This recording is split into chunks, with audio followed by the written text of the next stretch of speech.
Hey everybody, great to be with you for another edition of Comcast as we take a look at Pesukim Yudchet to Chafbet in Perek Membet and continue our studies of how the brothers are feeling now that they realize they're in a lot of trouble having met the viceroy of Egypt.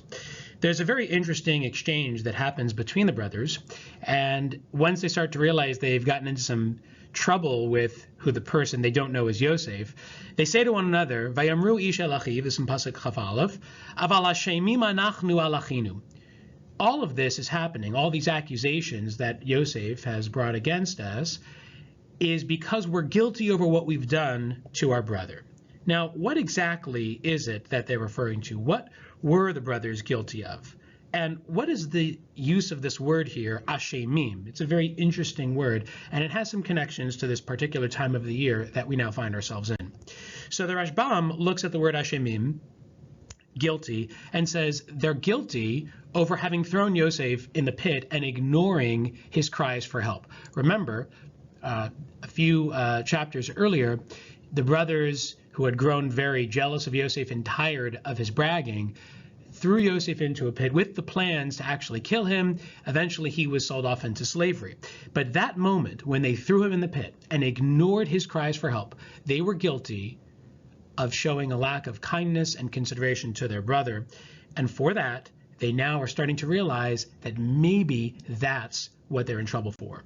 So when they throw Yosef in the pit, and according to the Midrash, it wasn't just any pit, it was a pit that was very scary. It was full of snakes and scorpions, and Yosef at the time is 17 years old. He was probably terrified. So as a result of that, they now feel like they are getting punished. In fact, one of the things that Yosef's going to do is to put some of them in jail. This is a concept in Jewish thought known as midah keneged midah, or getting punished in accordance with what you've done.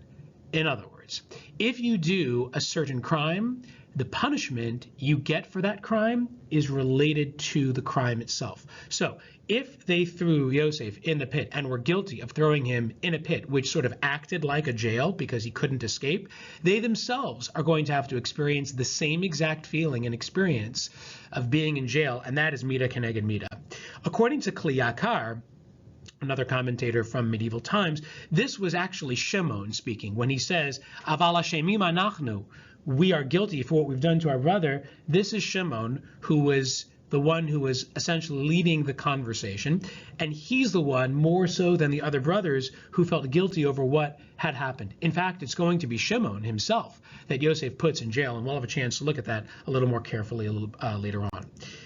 There are some connections here between this word Ashemim and the time of the year that we're now in. Ashemim comes from the shoresh of Asham, as in Ashamnu, the first word in the text of Vidui that we say on Yom Kippur itself, as well as during the Slichot that begin prior to Rosh Hashanah.